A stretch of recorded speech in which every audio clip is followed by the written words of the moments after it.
Iluminación es ascensión. Ascensión es solamente un ascenso en el nivel de conciencia. 11 minutos para ascender en nuestro nivel de conciencia.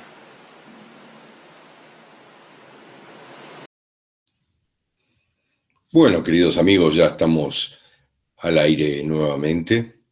En esta la tercera parte de Dios y su historia para nosotros. Algo realmente trascendente respecto a la historia de Dios con el humano. Como habíamos quedado en el anterior video, en el 1210 logramos tener registros del pueblo judío, en definitiva, respecto a Abraham, que según nuestra visión y según esa visión, Abraham es aquel que estructura el monoteísmo en la tierra y va a ser el primer profeta del pueblo de Israel. Pero según la tradición del Antiguo Testamento, Abraham realiza un pacto con Dios, con Yahvé, que le ordena salir de Sumer y trasladarse para crear un gran pueblo. Por eso va a Canaán y después a Egipto, donde, según la tradición, Dios le da un hijo, ya a elevada edad, a 99 años, pero que después se lo pide en sacrificio. Pero miren cómo es esto es muy importante porque el Dios castigador, el Dios de otro tipo, que le pide sacrificio del primogénito, ¿recuerdan? Se sacrificaban mucho los primogénitos, pero Dios esta vez le dice que no es necesario el sacrificio. Y aquí está el quiebre del politeísmo, porque recuerdan, el politeísmo solicitaba el sacrificio del primogénito. Este es el quiebre más importante entre el politeísmo y el monoteísmo. Abraham tiene una diferencia enorme porque el monoteísmo no requiere el sacrificio del primogénito. Comienza el primer monoteísmo en la tierra, pero en un mundo politeísta, donde todavía hoy hay numerosos politeísmos en la tierra. Pero recordemos que aquel es un Dios monoteísta, pero es un Dios de aquellos que nos enseñaron en nuestra infancia, un Dios complejo, un Dios duro, un Dios de la dualidad, un Dios de la ley del talión, un Dios rígido, pero posteriormente Abraham, 150, 200 años después, surgen otros profetas importantes en Persia, el actual Irán, Zaratustra, así se expresaba.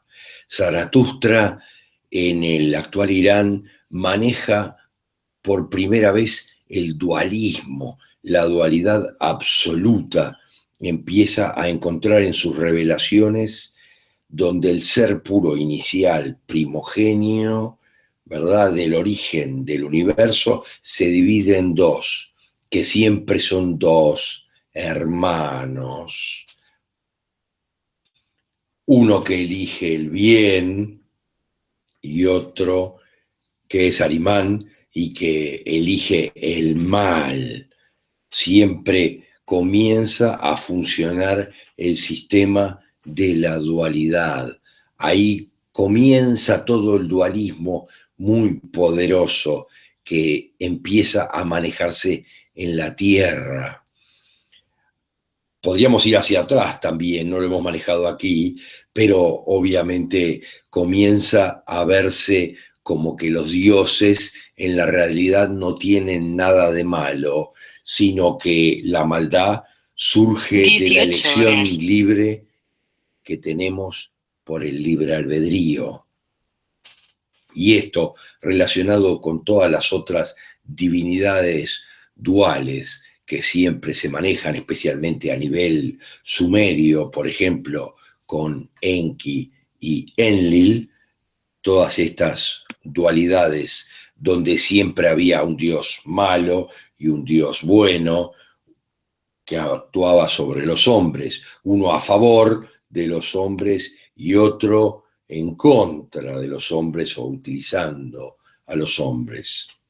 Posteriormente a esto aparece el Cristo Jesús, que va a definir la religión desde el amor, una religión totalmente diferente, un Dios bueno, un Dios que interviene en la historia humana y que se asocia totalmente con Jesús, con una visión más positiva, más teísta, como la de San Agustín o Santo Tomás, que con un Dios que está asociado con la abundancia y con el amor. Es ese teísmo católico donde se empiezan a manejar a tu prójimo como a ti mismo, amar a Dios totalmente y en profundidad.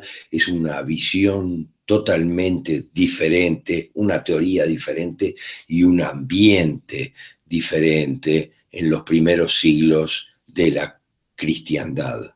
Pero luego de ese teísmo hay que entender que viene un deísmo muy poderoso, que no es aquel Dios, ¿verdad? Sino que es un Dios que se maneja con otros cánones totalmente diferentes, es el Dios de la razón, cambiando la clave del teísmo, que es un Dios encarnado en el hombre, sino este nuevo sistema de los dioses del deísmo.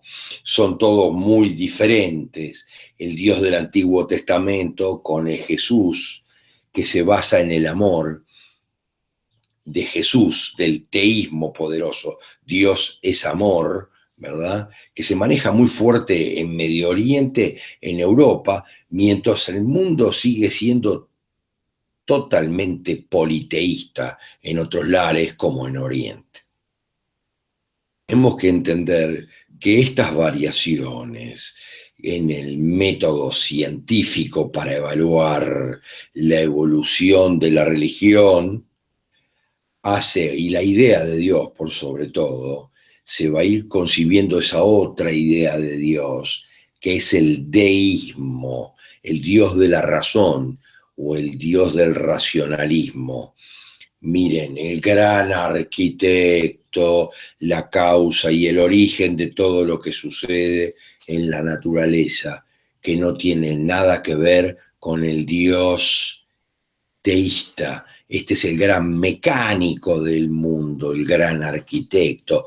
Empiezan a manejarse otras cosas por Rousseau, por Voltaire, Washington, Franklin y tantos otros que van a concebir a este Dios responsable por la armonía y el funcionamiento, pero desde una visión totalmente angular, desde una visión diferente, en muchos casos masónica, en muchos casos también judeo-masónica, totalmente diferente, que obviamente a través de la ciencia se empieza a separar al hombre de la espiritualidad. Y este es un tema muy importante en la historia de Dios.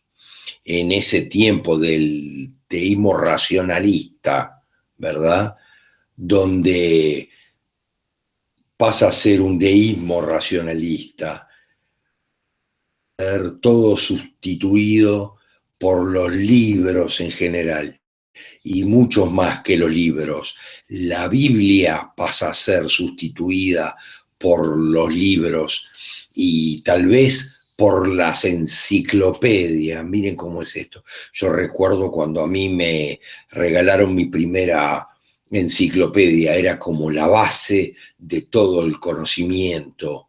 Recuerdo la espectacular biblioteca que tenía mi abuelo materno, en la que había 5 enciclopedias en diferentes idiomas. Y las enciclopedias, así como los libros de la época, eran la base del conocimiento en general. Pero en esa vorágine llegamos al mundo de hoy, donde dentro del teísmo y dentro del deísmo propiamente hay diferentes concepciones de Dios, de que hay un enorme politeísmo a nivel del planeta. Lo que no quita que dentro de la misma visión católica haya muy diferentes ideas de Dios también.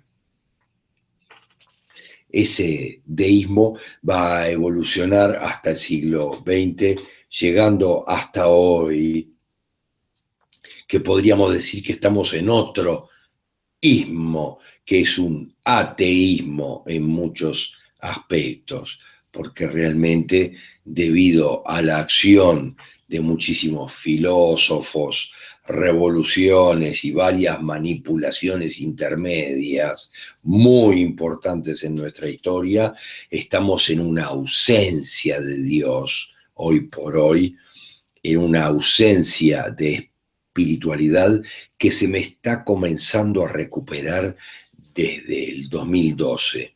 Pasamos por un siglo XX que mató a Dios en muchos aspectos, donde reinó el materialismo, el consumismo, donde había capellanes en las guerras, entre bomba y bomba, entre tiro y tiro, los capellanes rezaban cosas realmente insólitas, ¿verdad? La pérdida total de la idea de lo sagrado, de la vida, del humano, un siglo de dolor que ya ha terminado, donde se dudó de Dios totalmente, del sol sobre la tierra, de nuestro propio Dios interior.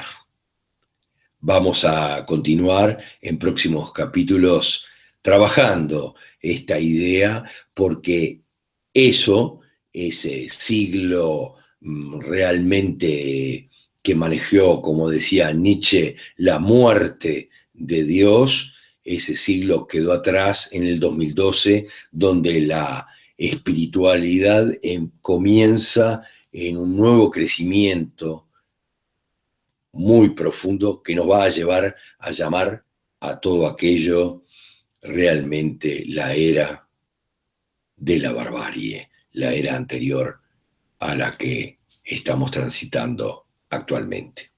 Si te gustó, te pedimos que le des me gusta para apoyarnos en la difusión y que lo compartas, así otras personas pueden recibir la información que tú recibiste. Gracias.